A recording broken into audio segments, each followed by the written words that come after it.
주님의 평강이 우리 성도님들에게 가득하기를 축복합니다. 오늘 말씀의 제목은 나비 효과입니다. 여러분, 나비 효과라는 말 한 번씩 다 들어보셨죠? 그죠? 나비 효과. 아마 우리 어린 아이들도 한 번쯤은 들어보지 않았나 싶습니다. 나비 효과란 브라질에 있는 나비가 날개를 한번 퍼덕인 것이 대기에 영향을 주어 가지고 시간이 흐른 후에 미국을 강타하는 토네이도와 같은 엄청난 결과를 가져온다라는 것을 표현한 것입니다. 다시 말하면 작은 사건 하나에서 엄청난 결과가 나온다라는 거예요. 지구 한쪽의 현상이 언뜻 보면 아무 상관이 없는 것 같지만 그 작은 현상이 먼 곳의 인간의 삶에 커다란 영향을 미친다라는 그런 이론이 나비 효과이죠. 이 이론은 미국의 기상학자 에드워드 로렌츠가 1961년 기상 관측을 하다가 생각해낸 것이다 라고 합니다. 이러한 이론을 바탕으로 해서 나비 효과라는 영화가 나오기도 했어요. 예전에 나왔던 영화인데 어떤 한 사람이 과거로 돌아가 가지고 현재의 불행한 일을 바꾸고 싶은 거예요. 그래서 과거로 돌아가서 그 일 하나를 바꿨는데 그 일이 해결은 되어지지만 또 그 작은 일 하나로 통해서 또 다른 끔찍한 불행들이 들어닥치는 그런 공상과학 영화도 만들어내기도 했죠. 어쨌든 나비 효과라는 것은 한편으로 생각해보면 우리들의 삶에서 무시할 수 없는 이론인 것 같아요. 무슨 말이냐면 나비가 한번 날개짓 했는데 그게 토네이도 된다라는 것을 이야기하는 것이 아니라 제가 오늘 이야기하고 싶은 건 그런 거죠. 우리 인간들의 삶 가운데에도 이런 일들이 있다라는 거예요. 무심코 내뱉은 말이 어느 순간 감당할 수 없는 비극으로 찾아오기도 하잖아요. 그죠? 누군가에게 그냥 지나가는 말로 툭 던지는 말로 한마디 했는데 그게 상대방의 가슴에는 큰 상처로 남아버리는, 근데 그것이 돌고 돌아 본인에게 비극으로 돌아오는 그런 일들도 있더라라는 겁니다. 또는 반대로 작은 선을 행했는데 무심코 작은 선을 행했는데 이 일로 인하여서 큰 행복을 누리기도 하는 그런 일들이 우리들의 삶 가운데 일어나잖아요. 그죠? 우리가 하는 그 작은 행동들이 우리의 삶에서 결코 무시할 수 없는 결과를 낳게 된다라는 것, 이것은 우리의 삶에 있어서 놓치면 안 되는 그런 현상인 것 같습니다. 오늘 말씀에도 보면 어떤 그런 모습들이 나오는 거예요. 바울은요, 여러분, 에베소에 도착해가지고 복음의 말씀을 전하기 시작합니다. 바울이 언제나 그랬듯이 선교지에 가면 항상 제일 먼저 들은 데가 어디예요? 유대인들의 회당에 먼저 들으잖아요. 그죠? 회당에 들어가서 복음의 말씀을 전하기 시작하는데 처음에 그 말씀을 받는 사람들의 반응이 시큰둥합니다. 9절에 보니까 어떤 사람들은 마음이 굳어가지고 순종하지 않고 무리 앞에서 어떻게 하느냐, 비방하거늘이라고 그렇게 기록도 되어 있잖아요. 그죠? 어찌 보면 바울과 함께하는 동역자들은 이들의 이러한 반응을 통해서 인하여서 힘이 많이 빠졌을 것 같아요. 바울조차도 그런 일들을 계속 경험했음에도 불구하고 이번에도 이렇구나 라고 그렇게 힘이 빠지지 않았을까라고 그냥 그렇게 생각 한번 해보는 거예요. 열심히 복음을 전했는데 아무런 영향도 없고 아무런 성과도 없으니 마음속에 포기하는 마음을 가지고도 이상하지 않는 거죠. 하지만 여러분, 바울은 우리가 잘 알다시피 포기하지 않습니다. 두라노 서원으로 자리를 옮겨서 그곳에서 또 복음을 받아들인 자들을 제자들이라고 부르면서 그들을 세워가지고 그들에게 또 복음을 전합니다. 그런데 처음에는 아무 열매도 보이지 않고 아무 효과도 없을 것 같았던 그 에베소에서의 일들이, 그 복음 전하는 그 모습이 나중에 놀라운 일로 바울 앞에 다가오기 시작합니다. 저는 이 모습이 앞에서 얘기했던 무슨 효과라고요? 나비 효과와 같다라는 생각이 든다라는 거예요. 바울이 에베소에서 전한 복음이 엄청난 파장을 몰고 온 거예요. 저는 오늘 이 말씀에서 드러나는 이 파장을 복음의 파장이다라고 부르고 싶습니다. 무슨 파장이라고요? 복음의 파장. 지금도 이러한 복음의 파장은 언제든지 일어납니다. 왜냐하면 복음은 살아있는 주님의 말씀이기 때문이죠. 주님의 말씀은 아무 의미 없이 땅에 떨어져서 사라지지 않아요. 주님의 말씀은, 우리가 전하는 그 주님의 말씀은 살아있고 능력이 있어서 우리가 생각지도 못했던 놀라운 영향을 끼치는 줄 믿습니다. 나비의 작은 날개짓이 지구 반대편에 영향을 미치는 나비 효과처럼 작은 우리가, 미천한 우리가 전하는 그 복음의 말씀은 이 땅에 큰 파장을 일으키게 된다라는 거예요. 자, 그렇다면 여러분, 바울이 전한 그 복음이 어떤 큰 파장을 일으켰습니까? 우리 10절 말씀 한번 읽어볼까요? 10절입니다. 시작. 두 해 동안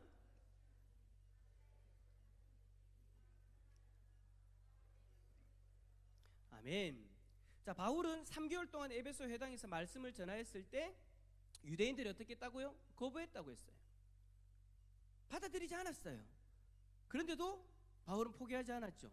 에베소에서 여러분 2년 동안 더 열심히 복음의 말씀을 전합니다. 그랬더니 어떻게 됐다고요? 아시아에 사는 유대인이나 헬라인이나 다 주의 말씀을 듣게 되는 그런 놀라운 일이 일어난 거예요. 바울은 단지 2년 동안 에베소라는 그 도시에서 말씀을 전했는데 그곳에서 말씀을 전하는 그 2년 동안의 그 파장이 아시아 전역에 이르러 가지고 모든 사람이 복음을 듣게 되시는 놀라운 일이 일어났다라는 것이죠. 여러분, 처음 두란노 서원에서 주의 말씀을 전할 때 바울이 이런 일이 일어날 것이라고 생각을 했겠습니까? 한 지역에서 믿기 시작하는 그 제자들에게 복음을 전하는 정도였어요. 그곳에서 말씀으로 더욱더 제자들을 더욱더 온전히 세우기 위해서 2년 동안 더 열심히 말씀을 가르쳤죠. 그런데 그 2년이라는 시간 동안 전했던 그 말씀이 흐르고 흘러서 아시아 전역에 유대인들과 헬라인에게 다 전하게 되어지는 놀라운 파장을 일으켰다라는 것입니다. 여러분, 우리가 주의 복음을 누구에게 전하게 될 때에 처음에 그 말씀을 받아들이지 않는다고 여러분 포기하거나 좌절하지 않았으면 좋겠어요. 받아들이지 않을 때 어떻게 해야 될까요? 우리는 오히려 더 힘을 내어서 복음을 전해야 돼요. 왜요? 그리하면 우리의 그 귀한 헌신을 통해서 그 헌신이 큰 파장을 만들어서 우리가 생각지도 못했던 이들에게까지 복음이 전해지기 때문입니다. 여러분, 우리는 그 작은 파장의 한 영향을 받아서 오늘 저와 여러분들이 이 자리에 있는 거잖아요. 저에게 복음을 전했던 친구도 마찬가지예요.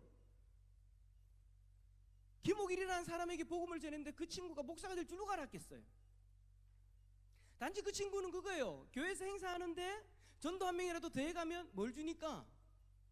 선물을 주니까.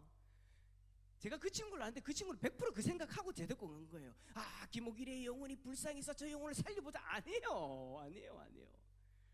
단지 그냥 교회에서 선생님 데리고 오라고 하니까, 선물을 준다고 하니까 의하든가 한 명이라도 더 데리고 가려고 단 거예요. 그래 가서 복음을 들은 거예요. 그런데 그 영향이 어떻게 되었어요? 그 파장이 어떻게 되었어요? 수많은 사람을 만나면서 계속해서 복음을 전하는 목사가 되어져 버렸잖아요. 그 파장이 저에게만 머무른 거예요? 아니요. 저를 통해서 복음을 들은 이들이 또 다른 회심의 역사가 일어나서 그들이 또 하나님 앞에 크게 쓰임받고 있는 줄 믿습니다. 어떤 사람은 자신이 복음을 전하는 그 일을 너무나도 하찮게 여기는 분들이 있어요. 근데 여러분요, 저는요 이 말을 50%는 맞지만 50%는 틀리다라고 얘기하고 싶습니다. 무슨 말이냐면 복음을 전하는 우리는 너무나도 하찮은 존재 맞아요. 그래서 다른 사람들이 우리 이야기를 어떻게 보면 또 하찮게 여길 수도 있어요. 여러분들이 소중하다고 생각해서 귀하다고 생각해서 복음을 전하고 예수 믿자고 이야기하는데 어떤 사람은 그 말을 들을 때에 뭔 소리 해서 하면서 하찮게 우리의 말을 받고 흘러버릴 수도 있다라는 거예요. 그만큼 우리는 그런 존재예요. 하지만 그런 하찮은 우리의 입술을 통해서 전해지는 주님의 말씀은 하찮지 않습니다. 20절의 말씀처럼 주의 말씀은 뭐가 있어요? 힘이 있어. 수많은 사람들에게 전해지기 시작하는 거예요. 할렐루야. 성도 여러분, 여러분이 전하는 그 복음과 그 영향력 절대 우습게 보지 마시기를 바랍니다. 지금 당장은 그 영향이 보이지 않을 수도 있어요. 미약할 수 있어요. 하지만 우리가 계속해서 주의 말씀을 전하면 수많은 사람들이 그 복음의 영향 아래, 그 파장 아래 들어가게 될 거예요. 그리고 주님의 말씀의 능력이 시작할 것입니다. 할렐루야. 자, 그렇다면 우리를 통해 전해진 주님의 그 말씀은 이 땅에 어떤 영향을 미치게 되는 걸까요? 오늘 말씀해 보니까 두 가지 영향을 저는 발견할 수 있어요. 첫 번째 뭐냐면 주님의 말씀은 우리의 육체에 영향을 미칩니다. 자, 12절 말씀 한번 읽어볼까요? 12절입니다. 시작. 심지어 사람들이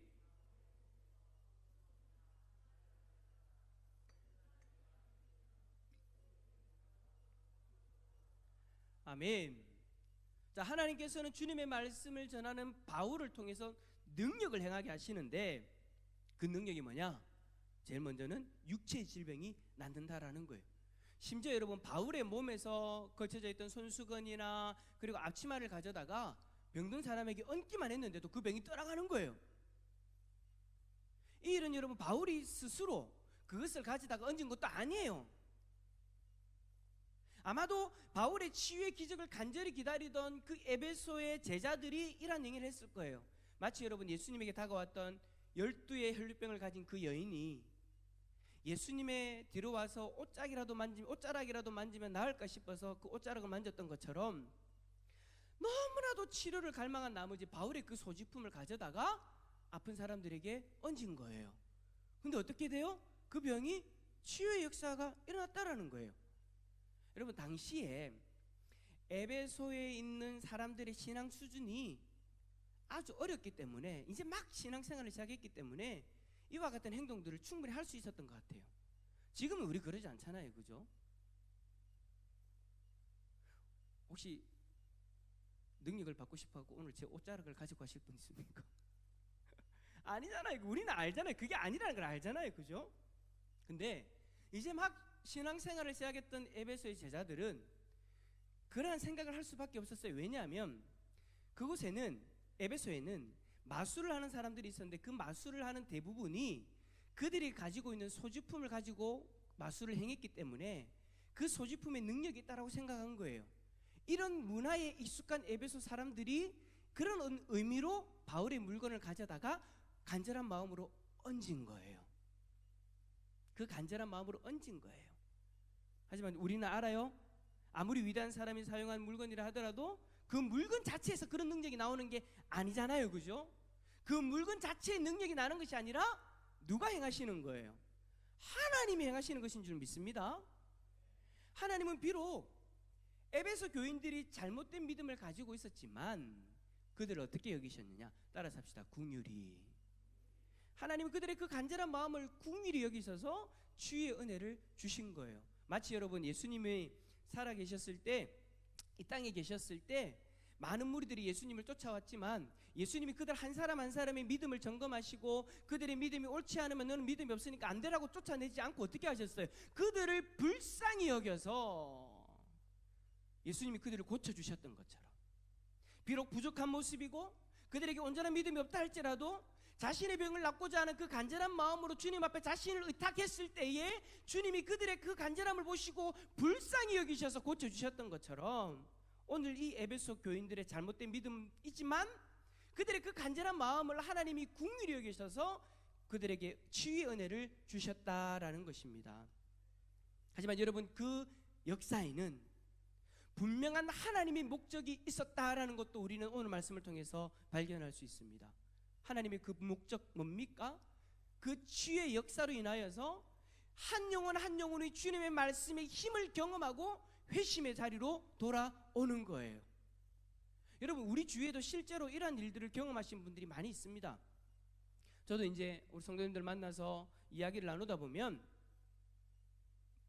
예수님을 믿지 않다가 치유의 역사를 경험하고 예수님을 믿는 분들이 있어요. 분명히 있어요. 근데 여러분, 이것이 모든 일에 일반화되어지는 것은 아니라는 것도 우리는 알고 있죠. 우리가 병에 걸린다고 해서 모두 하나님께서 치료해 주시는 것도 아니다라는 것을 알아요. 이 일은, 오늘 말씀에 나오는 이 일은 하나님의 분명한 목적이 있을 때 일어나는 일이었습니다. 하나님이 우리를 어떨 때 치유하시지 않는 것은 우리가 깨닫지 못하는 하나님의 또 다른 뜻이 있기 때문에 그런 거예요.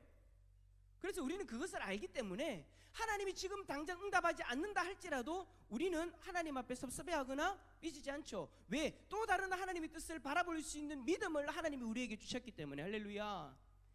오늘 말씀에서 중요한 것은 뭐냐? 영혼 구원에 분명한 하나님의 목적이 있으면 주님의 말씀의 능력이 있음을 우리의 육체를 통해 하나님이 보여주신다라는 것입니다. 이 일은 복음을 전하고 회심의 역사를 위해 헌신하는 사람 혹은 교회가 경험하는 은혜인 줄 믿습니다. 이 은혜가 우리에게도 일어났으면 좋겠습니다. 하나님은 지금도 죽어가는 한 영혼에게 우리가 복음을 전하기를 원하십니다. 비록 복음을 전하는 우리는 미천하나 주님의 말씀은 능력이 있기 때문에 육신의 그 질병을 고치시면서까지 한 영혼을 구원해 주시는 줄 믿습니다. 그런데 우리가 그 복음에 침묵하면 우리는 이 일을 경험할 수 없게 되어지는 거예요. 내가 약하다고 해서 주님의 말씀마저도 능력이 없는 것처럼 받아들이면 주님의 그 역사는 일어나지 않는다라는 거예요. 그냥 성경에 나오는, 성경에는 기록되어 있지만 나와 전혀 상관없는 일이 되어버리는 거예요. 이런 안타까운 일이 우리에게 일어나지 않았으면 좋겠습니다. 사랑하는 성도 여러분, 바울처럼 우리에게 주어진 자리에서 최선을 다해 주님의 말씀을 전할 수 있었으면 좋겠습니다. 그리하면 주님의 말씀의 힘이 우리의 육신에도, 나를 통해 복음을 듣는 이들의 저 육신에도 놀라운 일을 행하는 그런 경험을 하게 될 줄 믿습니다. 두 번째로, 주님의 말씀은 우리의 영에도 영향을 미칩니다. 자, 우리 12절 말씀 다시 한번 더 읽어봅시다. 12절입니다. 시작. 심지어 사람들이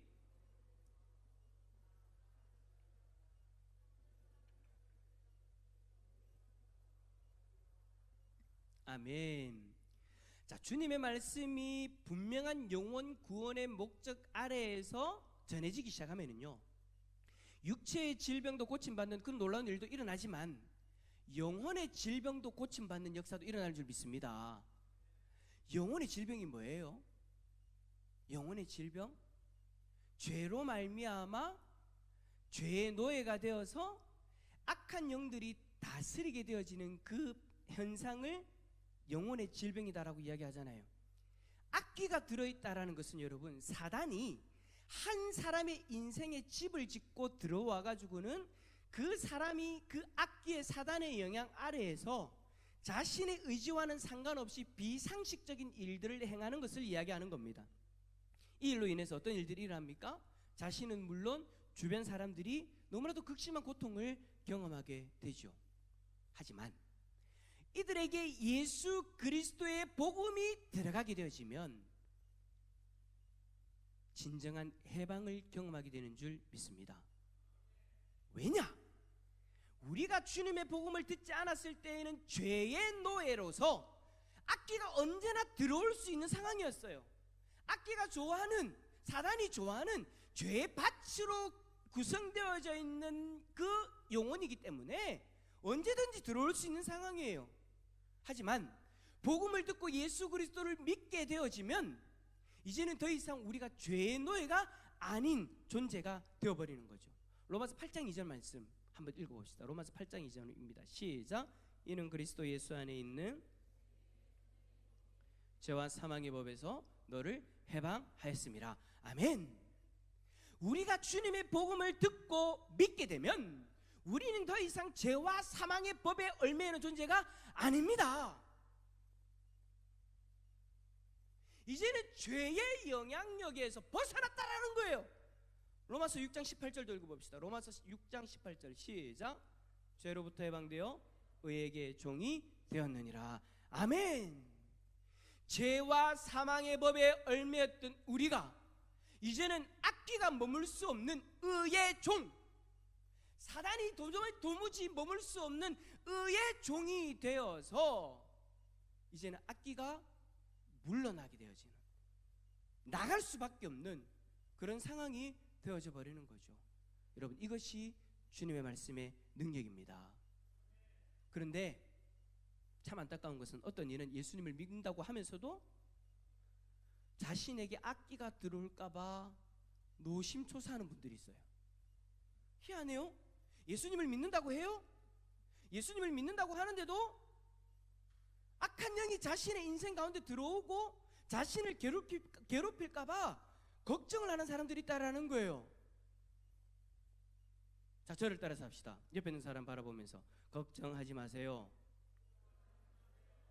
걱정하지 마세요, 여러분.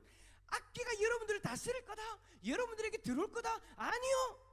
걱정 안 해도 돼요. 우리가 예수 그리스도를 믿어서 예수 안에 있는 생명의 성령의 법이 우리를 다스리고 있다면 우리는 더 이상 악귀가 들어올 수 없는 의의 종이 되어 버렸습니다.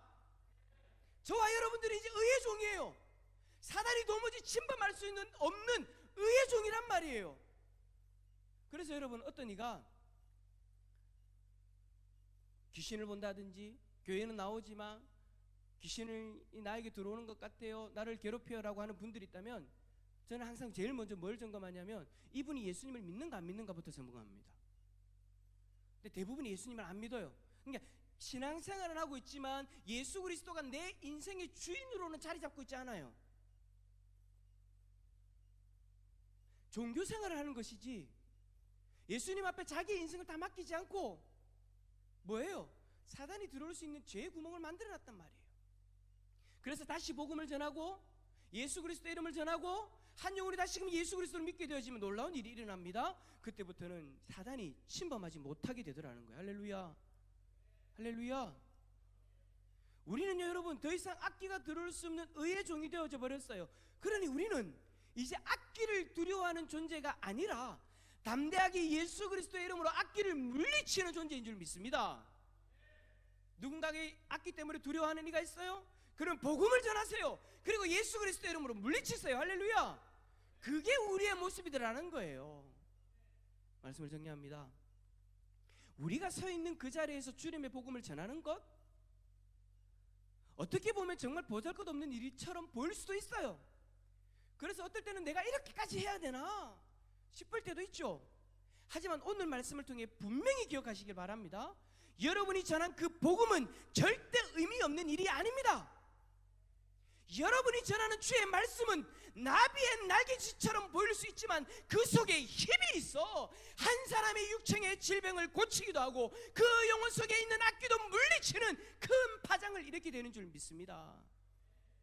중요한 것은 내가 이 파장을 믿음의 눈으로 바라볼 수 있어야 된다는 거예요.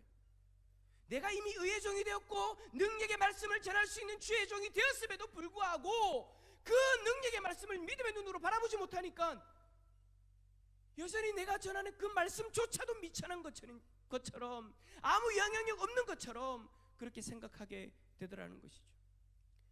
이 시간 우리의 모습을 한번 돌아봅시다. 혹시나 주님의 말씀이 힘이 있다라는 이 사실을 믿음의 눈으로 바라볼 수 없도록 만드는 것이 무엇이 있습니까? 여러분 안에 그 무엇인가가 있나요?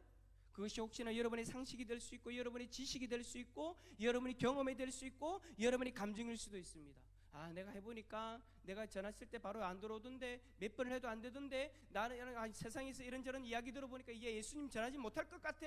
코로나 바이러스 때문에 교회가 또 뭐 이번 한 주간에도 왜 그런 거 있었잖아요. 부흥해가지고 코로나 바이러스 퍼졌다는 이야기, 목사님들이 뭐 성경 세미나 하는데 또 그 코로나 바이러스 퍼졌다는 이야기, 그래가지고 교회 일주일 내내 여러분 뉴스 듣는데 왜 제 귀에는 자꾸 교회 이야기만 들리는지 모르겠습니다.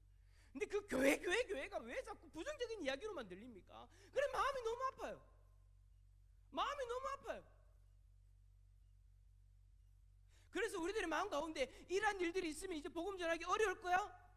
그런 것이 우리들 가운데 고정관념으로 자리를 잡아가지고 능력 있는 주님의 말씀을 전하는 것을 주저하고 있는 우리들의 모습이 있다면 오늘 이 저녁에 그 모습 내려놓을 수 있기를 축복합니다.